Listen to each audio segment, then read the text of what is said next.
Hi, my name is Sammy from My Screen to Yours. Today you might notice the different background and angle that I'm filming from. That's because we'll be doing a tier ranking video of all the C-dramas and K-dramas that I watched in this year of 2025.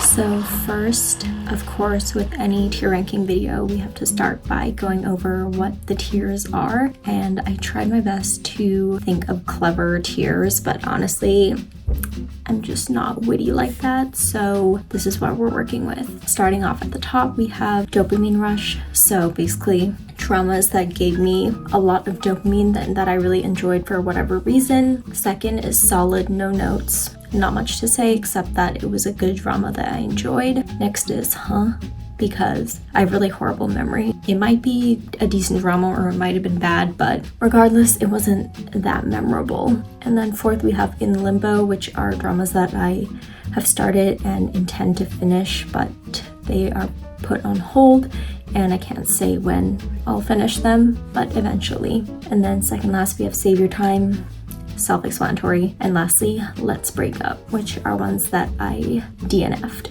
so dropped basically. I'll be going over all of them in alphabetical order, so let's get started. First, we have season 3 of Alice in Borderland. I definitely didn't enjoy it as much as the first 2 seasons, and honestly I feel like it was unimportant or unnecessary, but it was okay, I guess. I don't think it's good enough to be put in solid no notes. Honestly, I probably won't remember much about it in the future, so we will put it here. Next, we have Beyond the Bar, which was a legal drama, and honestly there was nothing that notable about it. It wasn't bad. Again, I'm gonna have to put this in because knowing me, I'm not gonna remember much about it. Then we have Blood Free, which I watched in the earlier part of this year. It took an unexpected turn, the plot and what it's actually about, and it wasn't really a turn that I liked. Personally, I would say Save Your Time. It had an interesting concept, but I didn't really enjoy it in the end. Then we have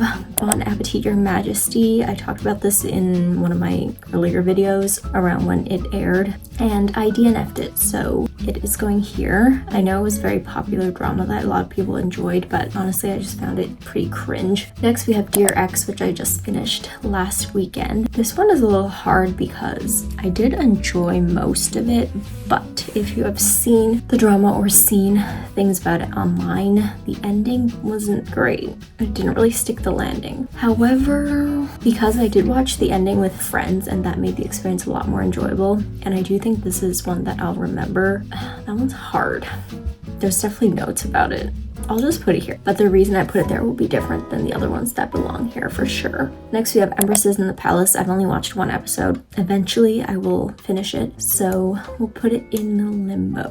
Next, we have Faded Hearts. I talked about this recently. I started it, but I didn't end up finishing it just because, or I only watched 2 episodes. That's because I just don't really see the leads being a couple, or I don't know, I wasn't feeling their vibes. Another one that I broke out with is Genie Make a Wish. Again, it has that, in my opinion, like cringe K-drama humor, like rom-com humor, which I don't like. Putting that there. Hidden Love is a classic that I just finished recently, and this one's going straight to solid no notes because it's just a cute romance. Honestly, there's not that much crazy about it. Next, we have Legend of Female General. I would also put this here because I enjoyed it. I thought they had really good chemistry. There was also interesting like side plots going on in the background, but of course, mainly I was watching it for the couple, and I did like them together. Next, we have Legend of Shanghai, which is one of the earlier C-dramas that I watched, and this is going straight to dopamine rush because I thought the story, the characters, everything, every episode out of the 40 was super interesting. The story moved along quickly. I liked him and the main female character, and that also introduced me to the actress who I really love now. Definitely one of my tops of the year. Light the Night season 1. I think this is a Taiwanese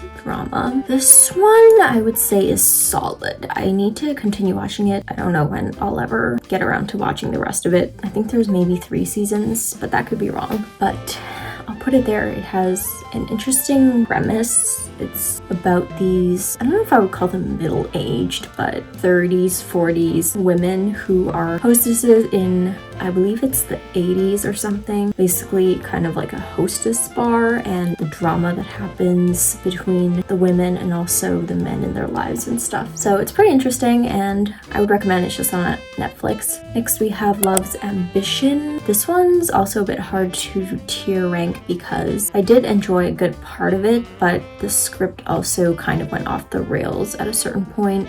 I'll just put it in solid. It was solid for most of it, I guess, and I didn't have a problem finishing it. It was more mainly at the very end. It wasn't great, but overall I still enjoyed it. Next we have Love in the Clouds, and this is going up here because their spicy scenes together. Yeah, dopamine rush for sure. The chemistry, chef's kiss, and it was my first like fantasy C-drama. I enjoyed it more than I thought I would. The setting and everything was just really beautiful. If you know me, you already know where this is going. Love Like the Galaxy, classic. The first C-drama I ever watched, and it's my favorite. It's the best. The writing is so good. Obviously, the main reason I love it so much is because of the main couple and their story, but everything that happens in the background, just all the other drama and aspects of it, I really enjoyed as well, like between the family members and other things. This obviously goes there. Next we have Mary Kills People. This one I didn't finish because I found it to be very dull. I only watched the first 2 episodes. Honestly, from the premise, I thought I might enjoy it, but I don't know, something about it was just really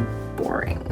Next we have Mobius. This is a thriller, mystery, fantasy, sci-fi C-drama. It's only 12 episodes, and this one is solid. I think a lot of people enjoyed this. If you're into time travel, crime, that sort of thing, I would definitely recommend checking this out. Next we have Moonlit Reunion. I don't really have any issues with the 2 episodes that I watched. I think I just didn't really have time to continue, so I DNF'd it, and I probably will not go back to it. Not because I thought it was bad or anything. Then we have 9 Puzzles. This is a crime K-drama. It's a bit different than the typical, kind of like quirky sort of, mainly because of the main female protagonist, and I'm probably not gonna remember this. Frankly, a lot of the crime K-dramas just kind of meld together, and I can't really differentiate most of them after watching, but I also didn't necessarily enjoy this one that much, so it's going straight here. Next we have Nirvana on Fire, another classic.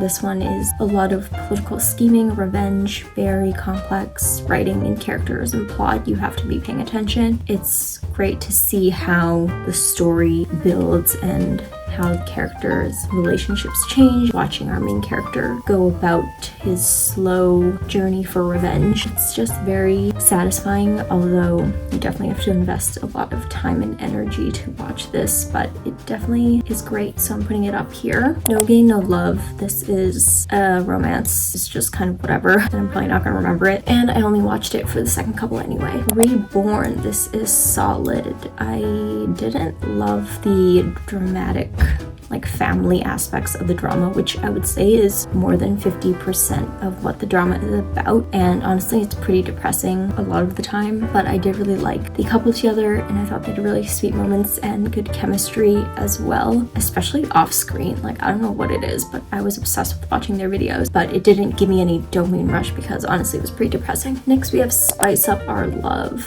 This one's a little hard because I like the couple, which is why I watched No Gain, No Love. It's hardly a drama. It's a 2-episode spin-off of No Gain, No Love, but I just didn't really like the gimmick that much. Like, it didn't give me really much that I would have wanted to see, and so probably just have to put it next to No Gain, No Love. Next we have Squid Game Season 3.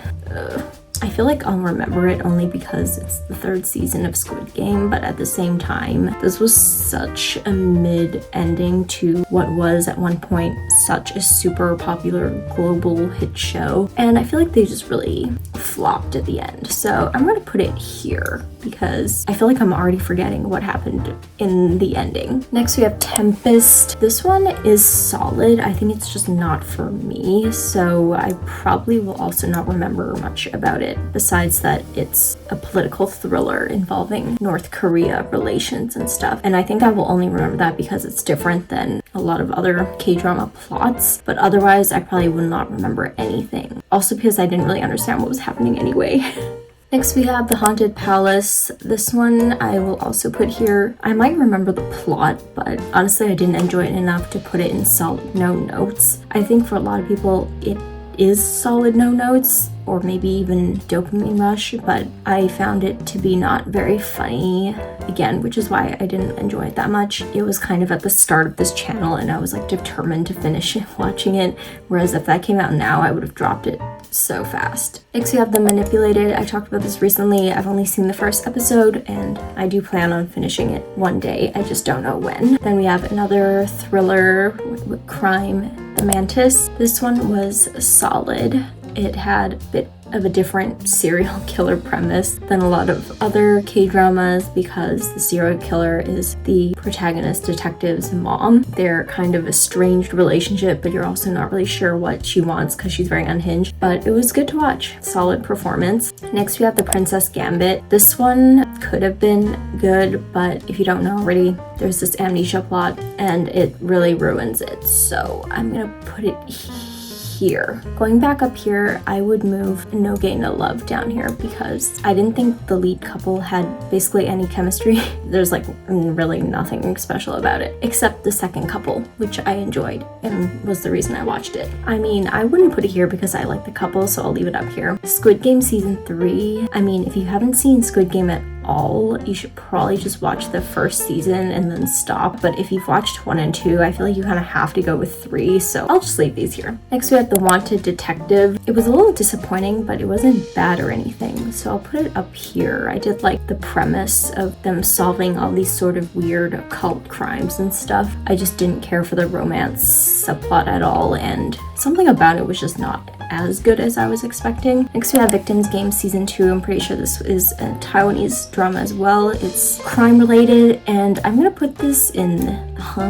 because I cannot tell you a single thing about the plot besides what I just said, and that's that it's a crime thriller drama. And that's not saying it's bad because I'm pretty sure it was good. I just can't remember, again with me forgetting the plot of all thriller dramas. Next we have Weak Hero Class 1. I have a controversial opinion about this and it's that I didn't like it. I know it's very acclaimed or just popular, and honestly I still don't really know why, but I think the main reason that I low-key hated it or that I don't like it is because some of the characters really piss me off. I just can't get into a drama if the characters are being annoying. I mean, personally, I would say Save Your Time, but apparently most people enjoy it, but this is my tier, so I'm putting it here. And the last one we have is Who Rules the World? And this one is in limbo. I've watched, pretty sure, 14 episodes. I've been enjoying it. Like, I enjoyed everything that happened so far. I like the main couple together. I just have been consumed by having to watch more recent dramas. So that is one that I will get to eventually. But that is all the Korean dramas and Chinese dramas that I have at least started in this year of 2025. And